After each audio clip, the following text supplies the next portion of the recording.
Xitoydan zakaz qilish uchun avvalo Uzum Marketni yangilab olishimiz kerak bo'ladi. Ya'ni Play Marketga kiramiz. Agarda telefoningiz Android bo'lsa, agar iPhone bo'ladigan bo'lsa, App Store'ga kirasiz. Yoki bo'lmasa, sizda Uzum Market yo'q bo'lsa, skachat qilib olishingiz mumkin. Mana menda yangilangani uchun ochish turibdi. Lekin sizlarda agar yangilanmagan bo'lsa, ochish deb turmaydi. Avval yangilab olasizlar, keyin ochamiz. Ochgandan keyin mana Uzum Marketga kirdik. Bu yerdan aynan profil bo'limiga o'tasiz.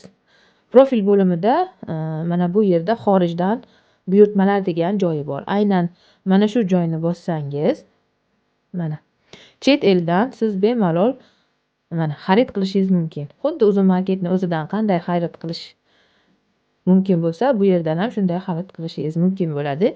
Men bir ikkitasini tanlaganman. Yana birortasini keling sizlarga taxminan tanlab ko'rsataman. Duch kelganini ko'rsatishga harakat qilaman. Mana bu yerdan qaysini tanlashim mumkin? Misol uchun keling mana shuni tanlaylik. Misol tariqasida mana savatga qo'shish, bu yerdan rangini tanlaysiz, bu yerdan razmerni tanlaysiz, bu yerdan savatga qo'shishni bosasiz.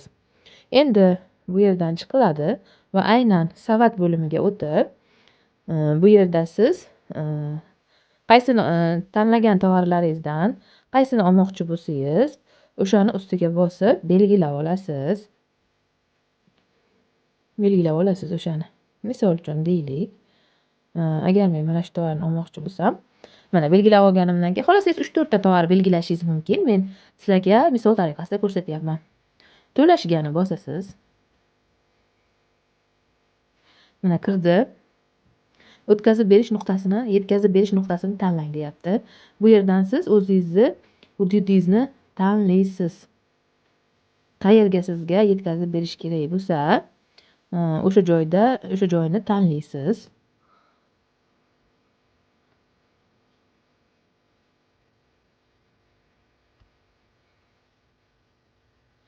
Men shu joyni tanladim. Bu yerda pasport ma'lumotlaringizni, telefon ma'lumotlaringizni kirgizasiz, saqlashni bosasiz. Men hali zakaz qilmaganim uchun anaqa qilganim yo'q.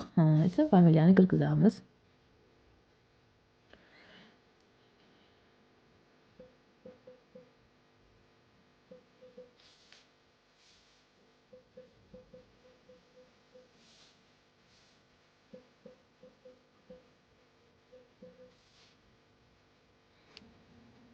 Saqlashni bosganingizdan so'ng karta orqali to'lashib turadi bu yerda, chunki karta raqami orqali to'lanadi. Xarid qilishni bosamiz. Mana xarid qilishni bosganimizdan keyin bizda agar kartamiz kiritilmagan bo'lsa, birinchi marta kiritilayotgan bo'lsa, karta raqamini kiritishingiz mumkin. Bu yerda xohlasangiz Visa kartadan, xohlasangiz oddiy o'zbek kartasidan Uzcard yoki Humo orqali ham to'lashingiz mumkin. Mana bu yerga karta raqamingizni yozasiz.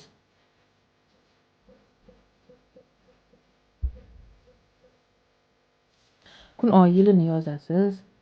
Mana oxirigacha men davom ettirmadim.